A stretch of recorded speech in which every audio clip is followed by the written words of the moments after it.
ইমোশনটা কিরকম ছিল খেলার শেষে, কিংবা মানে যখন সাকিব আর মুশফিক ফাইনাল রানটা নিল বা সাকিবের 4 হলো, এটা একটা, আর মনে হয় প্রধান উপদেষ্টা তোমাকে ফোন করেছিল, ওইটা সম্পর্কে যদি একটু বলতে।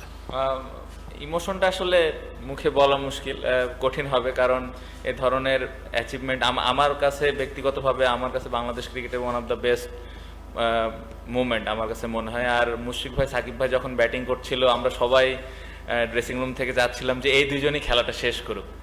এত বছর ধরে ওনারা বাংলাদেশের হয়ে খেলছেন, কত ম্যাচ জিতিয়েছেন, বাট এ ধরনের ম্যাচ জেতা একটা অনেক স্পেশাল, এবং আমরা সবাই যাচ্ছিলাম এবং আলহামদুলিল্লাহ সবাই অনেক খুশি।